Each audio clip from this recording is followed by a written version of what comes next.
Comment down below where you're watching from and don't forget to like and subscribe if you hate Karen. For most of the past year, my Saturday afternoons have followed a maddening script. I step onto the patio with a glass of iced tea, intending to enjoy the hush of my own backyard, and instead find a bleacher's worth of teenagers launching cannonballs into my pool. They're not random trespassers, they're Karen's sons and their ever-growing entourage. After the first incident I swallowed my irritation and asked them, politely, to leave. They laughed, splashed louder, and promised they'd keep it chill next time. Next time arrived the very next weekend. So I installed a heavy-duty padlock on the side gate, thinking the clank of steel would reinforce my no trespassing signs. By the following Friday the shackle was neatly snipped, its halves gleaming on the grass like a taunt. Over 5 consecutive weekends the pattern repeated. New lock, fresh cut, louder music. Each time I confronted Karen she rolled her eyes, calling me a buzzkill who didn't understand how boys blow off steam.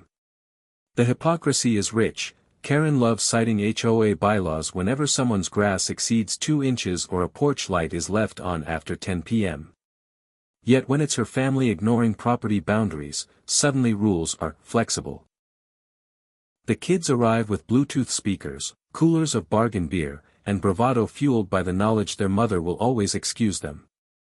They've turned my pool, my investment, my refuge, into their unlicensed water park, littering the deck with crushed cans and muddy footprints while blasting lyrics that rattle the windows. I've tried courtesy, I've tried hardware, and I've tried appealing to Karen's sense of neighborly respect. Nothing sticks. One truth is becoming painfully clear. If I want my own backyard back, I'll have to enforce the boundary personally, lock cutters or not. I woke that sweltering Saturday determined to reclaim the rhythm of my own home. The sun hadn't cracked the horizon yet, but the air already tasted like scorched copper, typical July weather around here.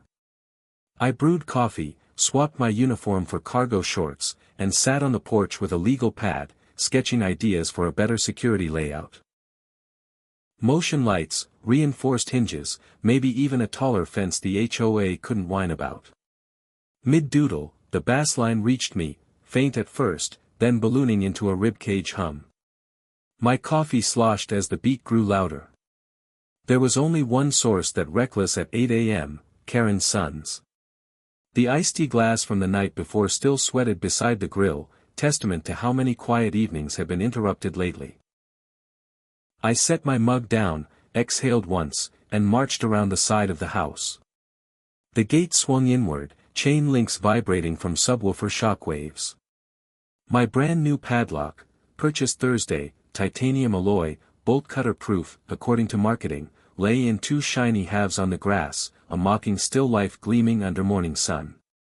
Beyond it, a throng of teens performed cannonballs in unison like a rogue swim team. Cheap Bluetooth speakers, zip-tied to shepherd's hooks, blasted lyrics that made the gardenias blush. Beer cans skittered along the coping, rolling into the herb bed I'd cultivated for 3 seasons. Nobody noticed me, yet. I took inventory the way I do at crime scenes, 7 towels draped on the wrought iron fence, 5 cooler lids flipped open, and a soggy pizza box drooping across my favorite lounger. One of the boys, easily Karen's eldest, was mid-swan dive when he spotted my silhouette. He flailed, belly flopped with a slap that echoed, then popped up sputtering, pointing. Instant silence never happens at teenage parties, but it happened then. Even the speakers hiccuped, auto-pausing between tracks. 20 eyes fixed on me. The smell of chlorine mixed with bargain lager and the acrid sting of cut metal. My pulse hammered, but I heard my father's voice, a retired deputy, reminding me, assess, breathe, command. Everyone, out of the pool, I said, tone flat, the same one I use at an accident scene before traffic becomes chaos. Blank stares followed. A girl with braided hair giggled nervously, another fished her phone from a sandwich bag. The eldest boy cleared his throat. Chief, it's, just water. Wrong, I answered. It's trespass, vandalism, and disregard of 5 previous warnings. A door slammed at the end of the yard. Karen strode in with a pool noodle like a marshal's baton. She wore oversized sunglasses and that permanent smirk, a smirk as familiar as the HOA logo on her email signature. "Good morning," she sang, voice syrupy. "Isn't it glorious? The kids are beating the heat." I pointed to the padlock halves. "They're beating titanium, too." She waved dismissively. "Locks break. No need to dramatize." "Locks don't break, they're cut," I said. "And they cost money, my money." She placed a manicured hand over her heart. "You can submit a receipt to the HOA. Perhaps they'll reimburse." I almost laughed. The same HOA whose bylaws she weaponized against porch lights would never fund my security. I looked at the teenagers, their shoulders slumping, energy wilting under the rising sun. They seemed less feral up close, more unsure, maybe even hopeful that an adult would rescue them from Karen's bravado. "Party's over," I declared. "Gather your belongings." Murmurs spread. A curly-haired boy unplugged one speaker. Another tipped a cooler, sending meltwater into the grass. Yet Karen stepped between me and the exodus, arms outstretched like a traffic guard. "They're not done," she said. "You're overreacting because you don't like kids having fun." A bead of sweat slid down my neck, part humidity, part anger.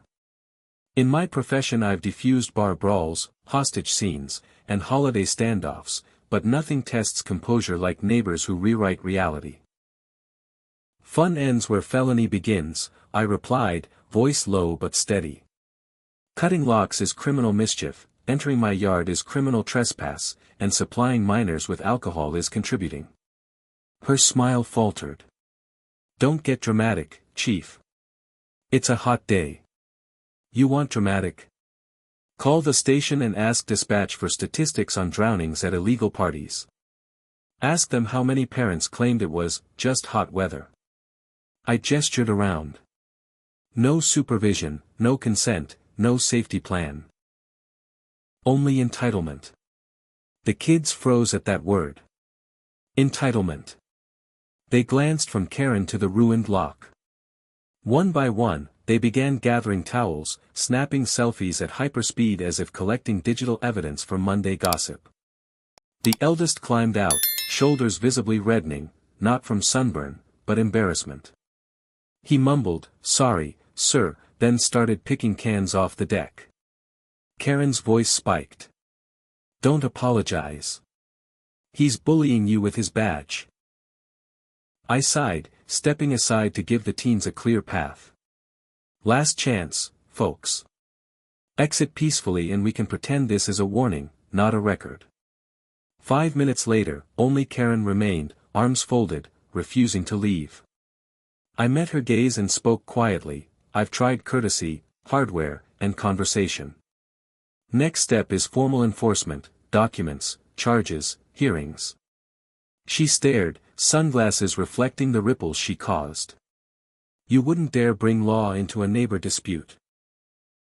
I tapped the shield clip to my belt. "I am the law, Karen. And neighborly courtesy ends when you endanger my family's safety." She hesitated, nostrils flaring, then stormed off, muttering threats about buzzkills and payback. I watched her disappear through the broken gate, then turned to the pool.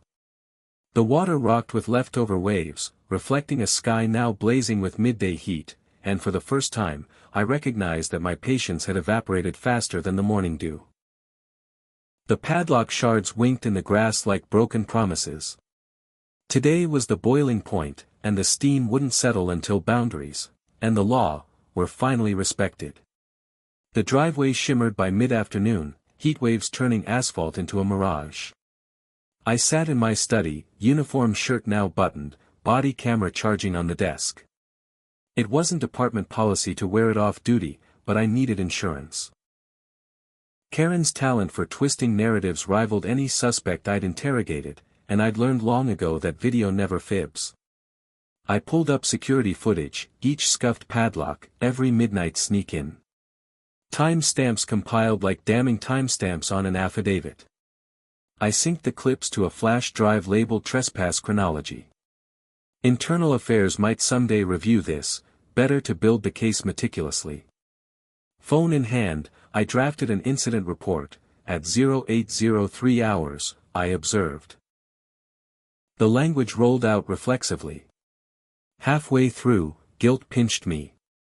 I'd always sworn to keep neighborhood issues informal, dragging teens through the system felt heavy.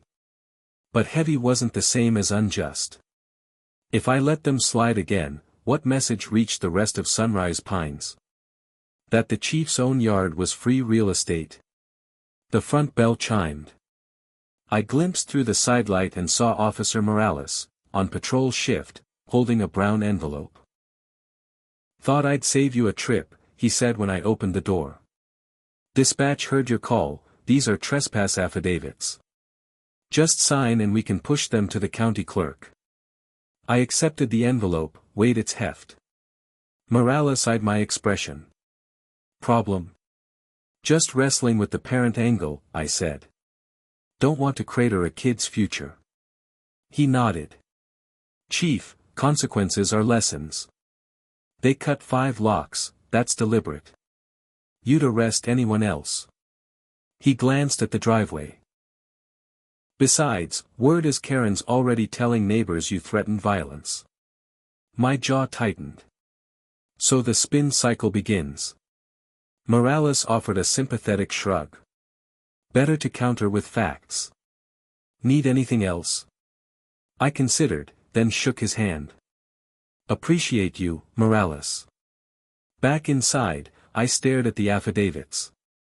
Each blank line begged for a signature of finality. Before pen met paper, a ping hit my phone, email from HOA board. Subject, noise complaint and alleged intimidation. I opened the attachment. Karen had filed a grievance claiming I brandished lethal authority and verbally harassed minors. The irony nearly knocked me off my chair. She'd used the same HOA rulebook she'd ignored to paint me as rogue. My temper flared, but training kicked in, anchor to procedure, not emotion. I drafted a reply. "Board members, attached please find audio-video evidence illustrating repeated criminal trespass, criminal mischief, and unauthorized alcohol distribution to minors on my property. The individuals in question are Karen's sons and their guests.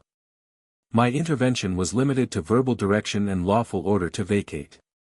No weapons, lethal or less lethal, were displayed or implied. Please conduct due diligence before issuing fines or censure. Respectfully, Chief." I clicked send, then gathered affidavits and a flash drive. Decision made, paperwork would proceed. Yet I still believed restoration beat punishment when possible, especially for teens ensnared by a parent's hubris. I called Sergeant Harlow in Juvenile Services. "Sarge, can we divert first-time offenders into community restitution instead of charges?" Harlow listened, then said, "If the victim requests it, we can recommend diversion to the state attorney. They'll log a civil citation, not a crime." Relief seeped in. "Thanks. I'll note it on the affidavits. Chance for reform, not ruin, that's justice in small-town policing." Just as I sealed the envelope, tires screeched outside. I stepped onto the porch. Karen's minivan idled crookedly near my mailbox. She emerged, phone raised like a reporter's mic, recording for my attorney, she announced. I gestured to my body cam. Recording for accuracy. She marched up the walk, heels stabbing cracks. "You traumatized my boys and threatened arrest. I want a public apology.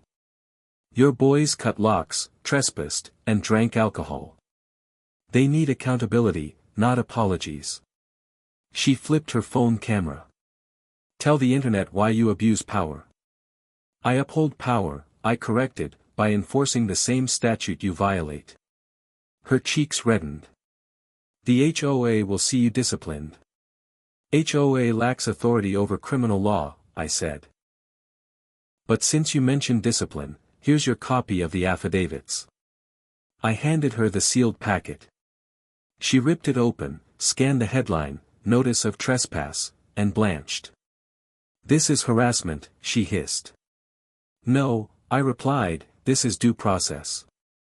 I stepped back. "You have the right to contest, but if your son set foot on my property again, I will execute a full arrest." She sputtered, words failing. The sun bounced harshly off her sunglasses, mirrors of indignation. Finally, she pivoted and stomped away. The van roared off, leaving the smell of burnt rubber, a final punctuation to her theatrics. I watched the cloud of dust settle, then returned to the study. The affidavits, now signed, lay stacked like dominoes ready to tip into motion. Power isn't noise, it's quiet paperwork that changes lives.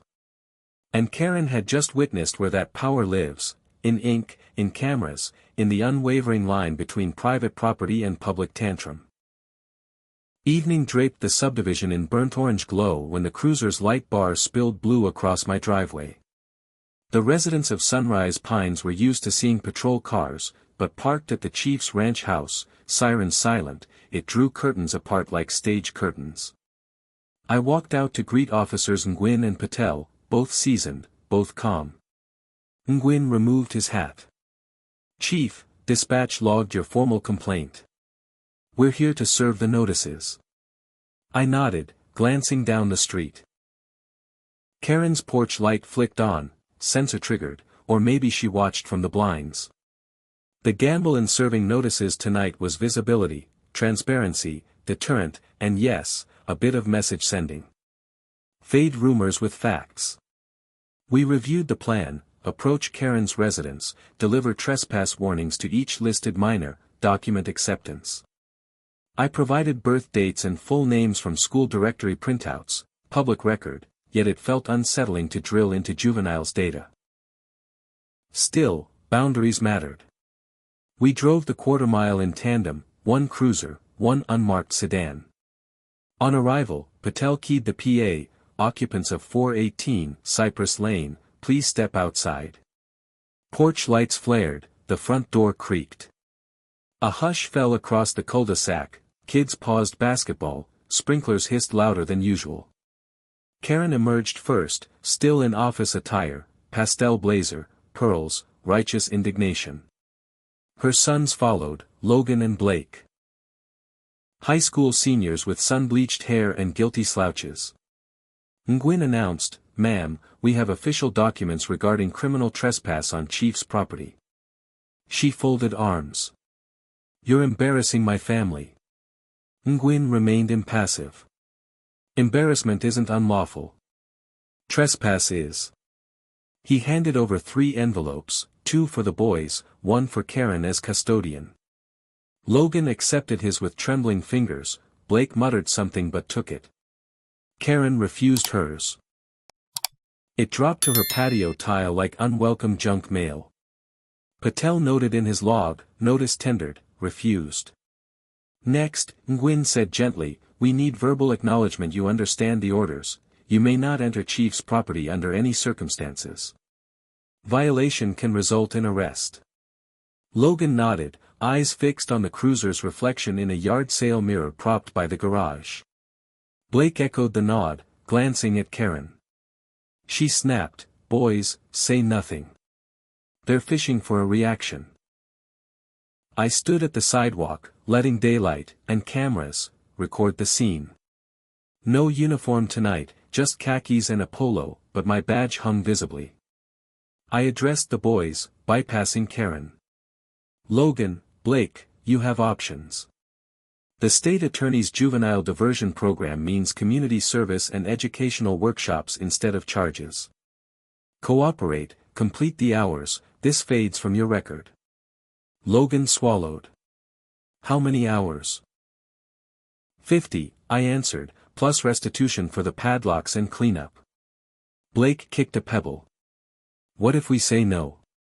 "Then misdemeanor charges proceed," Patel said, tone neutral. "Possible probation, fines, school notification. Future landlords and scholarship board see the citation."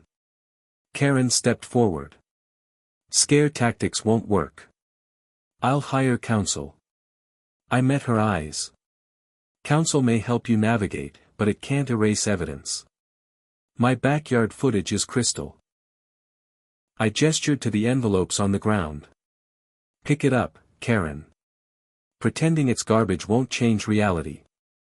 A neighbor across the street filmed with her phone, community accountability in action. Karen noticed, face flushing darker. She bent, retrieved the envelope, and pressed it under her arm like it burned.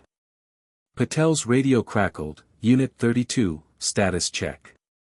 He replied, Code 4, then turned to Karen. All set.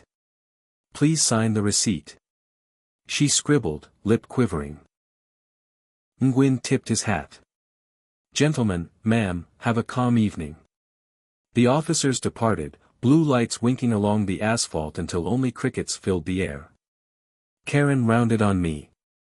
Are you happy? You vilified my boys. Your boys cut 5 locks, I said quietly. Tonight they learned locks mean law, not suggestions. She scoffed. Locksmiths cut locks. Are they criminals? Locksmiths have permission, I replied. The porch light flickered as a moth collided with the bulb. Tiny chaos mirroring our own. I saw fatigue settle in Karen's shoulders, righteous posture sagged under gravity. I softened my tone. Karen, we can stop here. Accept diversion, pay restitution, we move forward. Blake whispered, Mom, maybe we should. She spun, silencing him with a look. No son of mine admits guilt for swimming. I sighed. Then we'll let the system decide. I started walking. Halfway down the drive, Logan's voice, small, breaking, called, Chief. I turned. I'll do the diversion, he said. I'm sorry. Blake nodded as if tear-sealed. Karen opened her mouth, but no words came. Pride versus consequence, battle visible on her face. She finally rasped, we'll discuss inside. She ushered the boys through the door, envelope still clutched. Back home, I logged the service, attached patrol footage, and emailed Harlow to schedule the boys' intake. The paperwork grind churned, but something inside me loosened. Relief that at least one kid chose the bridge over the cliff. That night, thunderheads rolled across the horizon. Lightning flashed, illuminating the lagoon, still rippling from afternoon filter cycles. I sat on the deck, rain mist speckling my shirt, and reflected on how illusions break like padlocks. Karen's illusion, that rules flex for her family, was cracking. And as storms cleanse, so might this process, if she let it. I whispered to the sky, let justice be restorative. Thunder answered, low and patient. The week following service of notices felt like walking a tightrope over a canyon of gossip. Some neighbors applauded the stand I'd taken, others worried the incident tarnished the subdivision's family-friendly image. HOA newsletters pinged inboxes with reminders about conflict resolution and community harmony, thinly veiled pleas for the drama to subside before the annual block barbecue. On Monday, I sat down with Harlow and the state attorney's diversion coordinator, Ms. Rivera. We agreed Logan and Blake would each complete 50 hours of community service, litter detail along the wetland trail, mentorship with the junior swim program, ironic but apt, and a property rights workshop I helped design. They'd also co-author a reflective essay on boundary respect, to be shared at the next HOA meeting. That afternoon I phoned Karen to relay the schedule. She answered curtly. We're appealing, she said. Appeal doesn't halt diversion, I replied. It only shifts dates. Courts seldom overturn video. She huffed. My attorney says your footage is inadmissible. Your kids posted clips from my backyard on social media, I countered. Any court will compare timestamps. Silence, then a sigh. Send the paperwork. We'll decide. I emailed documents. Minutes later, Logan texted an apology emoji, simple, but progress. Tuesday dawned with a surprise. A delivery truck rumbled to my curb, offloading a brand new pool cover, commercial grade, lockable, retail priced north of $2,000. Packing slip read, "Gift, anonymous neighbor." I suspected Ms. Braun, the retired librarian who adored random acts of caretaking, but she denied it. HOA rumor mill credited the universe rewarding boundaries. I installed the cover that night, savoring the symbolism, barrier upgraded, vulnerability reduced. Wednesday, however, delivered pushback. A notification from the HOA, noise violation, barking dogs at Chief's residence, 11:04 p.m. The timestamp corresponded to the thunderstorm. Bruno and Bella had been inside. I pulled camera footage, silent save for rain. Frivolous complaint clearly filed by Karen as retaliation. I forwarded evidence. HOA revoked the citation. Yet the incident underscored her persistence. Friday, the community pool ribbon-cutting ceremony, months in planning, became an unlikely stage for reconciliation. I attended in uniform, invited to cut the ribbon. To my surprise, Karen arrived with Logan and Blake in tow, each wearing polo shirts and polite expressions. She carried a covered dish for the potluck, lemon squares, same recipe she'd bragged about at last year's bake-off. A peace gesture? Perhaps. During opening remarks, HOA President Mr. Caldwell thanked various volunteers. Then he handed me the mic. I spoke briefly about water safety and communal respect, stressing that shared spaces thrive on boundaries everyone honors. As I finished, I spotted Karen at the edge of the crowd, arms loosely folded, gaze inscrutable. Logan offered tentative applause, Blake followed. Potluck lines formed. While neighbors spooned chili and coleslaw, Karen approached, plate clutched. "Chief," she began, voice softer, "my sons have accepted diversion." I nodded, relieved. She continued, "I'll cover the padlocks and cleanup costs, but I won't admit wrongdoing publicly. I still believe this escalated unfairly." I inhaled, choosing words. Acknowledging harm isn't humiliation, Karen. It's maturity. Her jaw tightened, but she conceded, "Maybe I mishandled things." She produced an envelope, personal check for damages. "Take it." I accepted, tucking it into my jacket. "Thank you." Gesture noted. Blake interrupted, "Sir, may we speak?" He led Logan and me toward the fence. The boys apologized earnestly, explaining peer pressure, the thrill of rebellion, and their mother's permissive stance. Logan admitted cutting the fifth lock, tears welling. "I regret it. I want to fix things," he said. Their remorse pierced my professional shell. "Do the hours, learn, move on," I told them. "Mistakes can forge character." We shook hands. When Karen rejoined, she looked puzzled, perhaps realizing her son's contrition outpaced her own. She won second place in the dessert category. When Ms. Lancaster announced it, Karen smiled genuinely, first time in weeks. The next day, service hours began. I met the boys at the wetland trail, wearing reflective vests and wielding trash grabbers. No press, no neighbors, just labor under the sun. We hauled bags of litter, joked about mosquito armies, and discussed college hopes. Logan envisioned environmental science, Blake considered firefighting. I told them about my early beat cop days, where small choices charted big futures. Sweat blurred distinctions, ranking officer and offenders became humans restoring a landscape. Meanwhile, Karen started attending HOA board sessions, ears open, mouth less so. She proposed installing a coded lock on the new community pool gate. Everyone chuckled at the irony, but the suggestion passed. Little by little, her tone lost its edge. 2 weeks later, I hosted a fence-mending cookout at my yard. Invitation open to all. The lagoon's new cover shimmered like a blue shield. Logan and Blake arrived early to help set up tables. Karen came later, carrying a jug of sweet tea. She lingered near the herb garden, examining basil regrowth where stomped leaves once lay crushed. I joined her. "Smells better than beer and pizza, huh?" I quipped. She smiled. "It does." She touched the fence post, newly reinforced. "You built this yourself?" "With help," I said, gesturing to the teens now flipping burgers with my nephews. Karen gazed at her sons. "You know, boundaries apply inside our house, too," she murmured. "I've been lax, maybe wanted to be the cool mom." "They need a parent more than a pal," I said gently. She nodded. "True." She extended a hand. "Truce." I shook it. "Truce."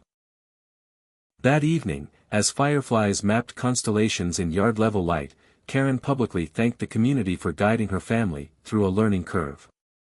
No grand apology, but sufficient acceptance. Logan presented me with a wooden sign he'd carved in shop class: "Respect the boundary," letters painted HO green to appease the HOA aesthetic. I mounted the sign on the gate beside a fresh padlock. This one wasn't just steel. It was symbolic, reinforced by conversation, consequence, and surprising camaraderie. Whether Karen's humility would stick, time would tell, but the lock felt lighter knowing it now secured shared understanding, not just metal. Autumn eased the humidity from sunrise pines, trading cicada choruses for rustling palms. The lagoon, once a stage for teenage mayhem, mirrored amber sunsets uninterrupted. Logan and Blake completed community service, their reflective essay. Locks, lines, and lifeguards earned applause at October's HOA meeting. Even Karen clapped, albeit with restrained enthusiasm. Meanwhile the boys stayed engaged, mentoring younger swimmers at the community pool, this time under lifeguard supervision. They discovered responsibility trumped adrenaline. Parents praised their turnaround, scholarships reopened, guidance counselors cited remarkable growth. Karen, ever image-conscious, pivoted from adversary to advocate. She spearheaded a new Respect and Recreation committee, cracking down on after-hours noise, but also organizing weekend pickleball tournaments. She even convinced the HOA to fund a gate camera for the community pool, citing lessons learned. Neighbors teased that she'd gone from clipboard tyrant to security guru. One breezy Sunday, Karen invited me and the dogs to a backyard brunch, her attempt at hospitality. Bruno patrolled the perimeter. Bella snoozed under the patio table as Karen served spinach frittata. Conversation remained surface level until she set down her coffee. "Chief," she began, pausing, "I want to thank you for not giving up on us." "I'd return the thanks," I said. Took courage to shift course. She looked toward the street where Logan loaded yard sale items for charity pickup. "Parenting's improvisation," she sighed, "and sometimes I play the wrong note." "Notes can resolve," I offered. "You resolved." That afternoon, while walking Bruno along the wetland trail, I noticed fresh graffiti on a footbridge: "Rules are for fools." Old me might have fumed, new me snapped a photo and texted it to Logan. 10 minutes later he replied, "On it, sir." Next day, I passed the bridge, paint scrubbed clean, sign posted, "Respect the boundary." Blake stood nearby, handing out gloves to middle school volunteers. Legacy was cementing in small acts. In November, the mayor visited Sunrise Pines to present a community resilience citation recognizing residents for proactive conflict resolution. I spoke briefly, emphasizing collaboration between citizens and law enforcement. Karen followed, sharing her lesson: a good neighbor is a guardian of both fences and friendships. The audience chuckled, but many nodded. As winter lights twinkled across rooftops, the lagoon hosted a charity polar plunge. My idea, the boys' enthusiasm, Karen's organizational flair. The HOA greenlit the event, proceeds funded swim scholarships. On plunge day, residents cheered as Logan and Blake cannonballed, this time with permission, life jackets, and applause. I followed, uniform swapped for board shorts, the cold shock equal parts thrill and closure. Back on deck, Karen wrapped towels around her sons, pride shining. She looked at me, eyes misty. We came full circle, she said. Full spiral, I corrected, drawing a swirl in the air. Spirals grow outward, lessons keep expanding. She laughed. Spiral it is. That night, I sat beneath tiki lights, Bruno snoring, Bella's head in my lap. The sign, respect the boundary, caught moonlight, casting angled shadows across the pool cover. I considered how ripples spread. A cut padlock, a heated confrontation, a stack of affidavits, and finally, a restored sense of community defined not by fences alone but by shared accountability. The lagoon glimmered, still and silent, reflecting a neighborhood that understood rules not as chains but as chords in a song everyone now played in tune. And somewhere in the distance, teenagers laughed, a safe, respectful laughter. Echoing through sunrise pines, proof that boundaries, once honored, free us to live in harmony rather than fear.